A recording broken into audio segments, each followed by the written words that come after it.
احلى عنبه في الدنيا اخويا. وبقول له بقى عشان نضف من جوانا، ربك يلا سترها معانا، عمر الفلوس ما بتعمينا، بالجدعانه عنينا مليان.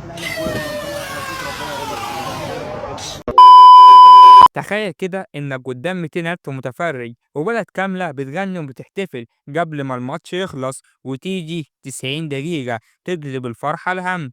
البطولة اللي كانت المفروض تكون عودة للحياة بعد الحرب بقت أكبر صدمة بعد الحرب.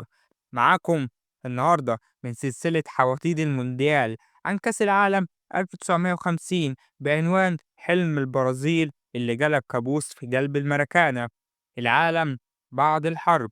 العالم كان طالع من حرب عالمية كسرت كل حاجة، بلاد اتقسمت ومدن اتهددت، والكورة وقفت 12 سنة كاملة، ومفيش كأس عالم 1942 ولا 1946، والدنيا كانت بايظة. لكن في سنة 1950 البرازيل قالت عايزين نجمع العالم تاني، ورشحت نفسها تنظم أول بطولة كأس عالم بعد الحرب. ودي كانت أول بطولة ترجع لأمريكا الجنوبية من أيام كأس عالم 1930 في الأوروغواي. نظام البطولة غريب. الغريب إن البطولة دي كانت أول وآخر مرة يحصل فيها النظام بالشكل ده. مفيش دور إقصائي ولا نهائي ولا ربع نهائي ولا نص نهائي حتى. 13 فريق اتقسموا على 4 مجموعات، واللي يتصدر مجموعته يروح مرحلة نهائية رباعية. في المجموعة الأولى كانت فيها البرازيل ويوغوسلافيا وسويسرا والمكسيك، واتصدرت المجموعة دي البرازيل. المجموعة التانية كانت أسبانيا وإنجلترا وتشيلي والولايات المتحدة، واتصدرت المجموعة دي كانت أسبانيا. المجموعة التالتة السويد وإيطاليا وباراغواي والهند. الهند انسحبت من البطولة دي لعدة أسباب، زي إنها كانت شايفة إن الأولمبياد أقوى من كأس العالم. تاني سبب إنهم طلبوا من الاتحاد الدولي إنهم يلعبوا البطولة دي وهم حافيين، والطلب اللي رفضه الاتحاد الدولي وانسحبوا من البطولة، واتعاقبوا بعدها بعدم المشاركة في التصفيات في البطولة اللي بعدها، وراحوا قرروا إنهم مش هيشاركوا في تصفيات كأس العالم تاني. لكن تراجعوا عن القرار ده وبدأوا يشاركوا في تصفيات بطولة كأس عالم 1986، واتصدرت المجموعة دي السويد.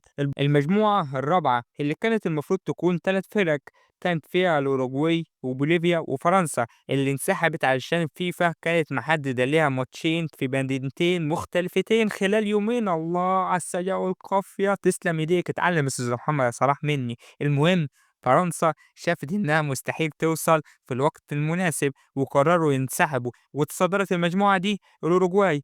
ملخص الدورة الرباعية اللي كان يتصدرها هيبقى بطل كأس العالم 1950. المجموعة اللي كان فيها الأوروغواي والبرازيل والسويد وأسبانيا.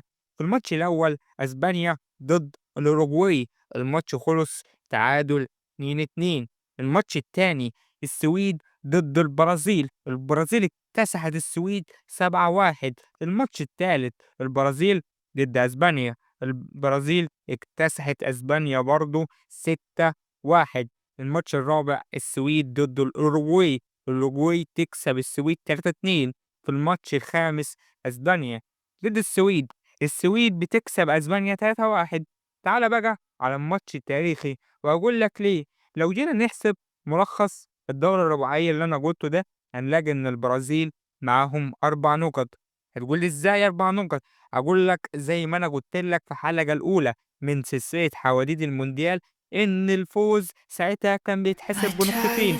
يبقى كده البرازيل معاها 4 نقط، والأوروجواي 3 نقط، والسويد 2، وأسبانيا نقطة. في الماتش الأخير الأوروجواي ضد البرازيل، الأوروجواي كانت راجعة بعد 20 سنة من أول بطولة كسبتها سنة 1930، بس الناس كانت شايفينهم فريق صغير مش هيقدر على البرازيل، وخصوصا وهي بتلعب على أرضها. لكن محدش كان متوقع إن الأوروجواي كانت ممكن تعمل حاجة. البرازيل كانت كسبانة الماتشين اللي فاتوا 6-1 و7-1، وفي 16 يوليو 1950 في ملعب الماراكانا في أكتر من 200 ألف متفرج. البرازيل كانت محتاجة تعادل بس علشان تاخد كأس العالم. في أول شوط كان تعادل سلبي والبرازيل بتهاجم والأوروغواي كانت متماسكة، وفي بداية الشوط التاني البرازيل بتسجل الهدف الأول والملعب انفجر وخلاص الكل كان شايف